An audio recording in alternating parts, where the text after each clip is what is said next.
चार मी पंजाब डक 26-27 मेच्या दरम्यान केरळला मान्सून येणार. मग तिथून काय होतं 5 ते 6 दिवसामध्ये महाराष्ट्रात येणार आहे. म्हणून शेतकऱ्यांनी शेतीचे कामे सर्वप्रथम करून घ्यावी. खास करून हे आपण भोकरदनमध्ये जालना जिल्हा आहेत म्हणून या जालना जिल्ह्यात तिकडं आल्याच्या नंतर सगळीकडे असेच राहणार म्हणून ह्या शेतकऱ्याला सांगू इच्छितो की तुम्ही शेतीचे कामे आठवा. कारण की तुमच्याकडं 28 आणि 29 तारखेला मान्सून अवकाळी पाऊस येणार आहे आणि ह्या ज्या मिरच्या लावल्या त्यांच्यासाठी जीवदान ठरणार आहे. आणि तुम्हाला सांगतो हे जे वारं चालू आहे ना राज्यामध्ये, आता हे जे वारं असं इतकं जोरात सुरू आहे 22 तारखेपर्यंत असंच वारं राहणार आहे चालू. 23 तारखेच्या नंतर हे वारं बंद होणार आहे. म्हणून हा राज्यातल्या सर्व शेतकऱ्यांनी लक्षात घ्यायचा. राज्यातल्या सर्व शेतकऱ्याला सांगू इच्छितो की तुम्ही काय करा, शेतीचे कामे करून घ्या. मान्सून उद्या म्हणजे 17 तारखेला म्हणजे उद्या सकाळी पहाटे सकाळी अंदमान बेटाव मान्सून दस्तक देणार आहे.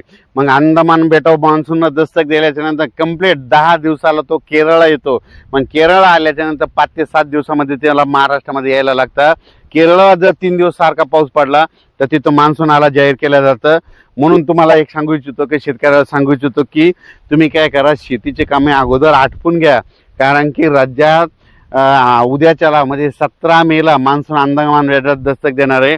आणि 2026ला यावर्षी सुरुवातीला थोडाफार पाऊस कमी राहील, जेमतेम राहील, पण यावर्षी पिकाला खूप चांगला पाऊस राहणार आहे.